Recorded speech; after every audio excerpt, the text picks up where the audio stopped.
Congratulations to the Sonoma State class of 2020. I don't know if there are enough words to encompass the many highs and lows of the past year and a half, but one of the brightest lights is your graduation. 2,580 students hailing from 20 states and 6 countries, from age 20 to age 72. You are a multi-generational graduating class.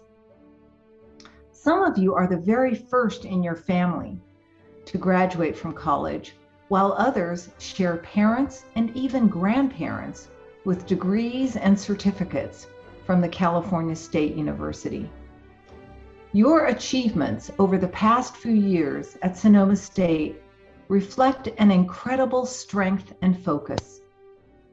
You should be so proud of yourselves for holding on to whatever grounded you enough to complete your academic program. No one can ever take these successes away from you, and I am sure that there will be many times during your life that you will pull from the wealth of experience you had as a seawolf to meet the demands of other goals and accomplishments. The past 2 years have shown us, our world, our country, our communities, our families, and our friends, that we really need one another to survive and thrive. This is one of those times when we have all needed to stand up and show up and help one another. And you were a crucial part of our campus community as one that values the seawolf commitment qualities of responsibility, integrity, excellence, respect, and diversity. We are a better and stronger Sonoma State campus community because you chose to learn and earn your degree or certificate here. I am particularly grateful that we are holding this commencement ceremony as the country begins to open back up, cautiously but optimistically. There is an excitement in standing here on the edge of what may feel to many like a brand new world. How many things in our life will soon settle in to a new normal? How many ordinary places and activities will now feel extraordinary and brand new? There is so much potential beyond this precipice, and we are all here to begin taking those steps forward. There has been so much talk lately of persistence and resilience, 2 words that, while sometimes used interchangeably, are actually not synonymous, but they are both central to how we greet our future. Persistence is that quality of consistently moving forward and through something. It is what gets you over obstacles and around challenges. In difficult times, we may refer to it as keeping your nose to the grindstone, hanging in there, walking one step, one foot in front of the other, or taking baby steps.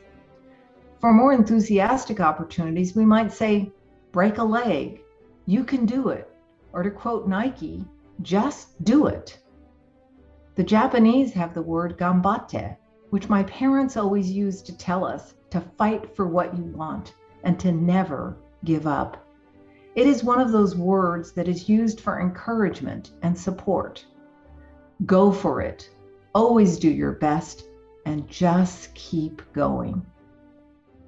Resilience, on the other hand, is the quality of being able to bounce back after all of the hard work you have expended persisting. It is being able to physically recover from a marathon or emotionally manage trauma. I always think of bamboo when we talk about resilience, because bamboo is one of those plants that can bend in dramatic fashion without ever breaking. Author Jodi Picoult says that the human capacity for burden is like bamboo, far more flexible than you'd ever believe at first glance, unquote.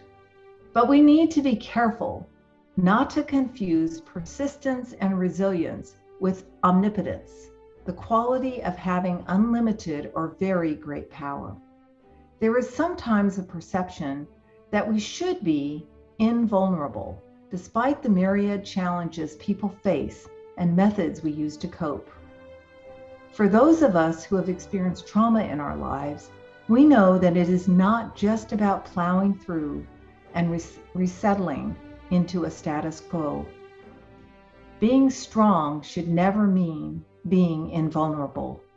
It is our hearts, our compassion, and our kindness that give our lives the deep meaning. As 13th century Sufi poet and mystic Rumi said, quote, "You have to keep breaking your heart for it to open," unquote. One of the most beautiful things that I have seen happen over this past year is that people really opened up, not just in having more difficult and heartfelt conversations, but also in noticing things that they might not have previously seen, from social justice issues to the hardships of our neighbors. We have seen the heart of our community break open so we can work together in more meaningful ways. We have had to discover new ways to teach and learn and communicate while not necessarily being able to go anywhere. This kind of shared dedication to a new reality is persistence and resiliency as well.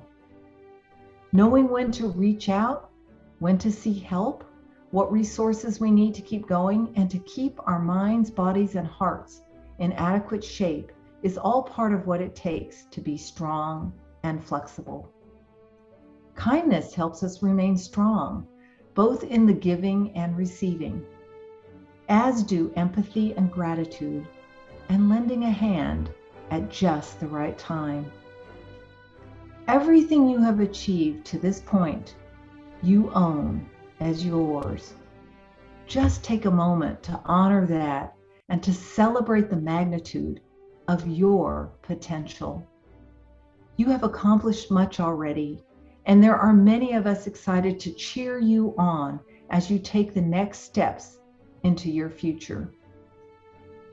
During this time of celebration, I ask each of you to pause and express gratitude toward anyone who helped you along the way, whether a professor, advisor, partner, parent, grandparent, or other loved one. Remember that whatever we accomplish, we do so because others have sacrificed and been there for us. I am painfully aware that this year, these acknowledgments take on even more poignancy. You may have lost people over the past year or suffered from illness or other hardships yourself. I want us to take a moment to honor all of those who did not make it to your graduation or who continue to struggle as we celebrate. I also want to thank you for supporting our Seawolf learning community, for bringing your best self to the campus and to your learning journey. I hope that we have been there for you at those crucial moments where you needed a hand or a heart as well.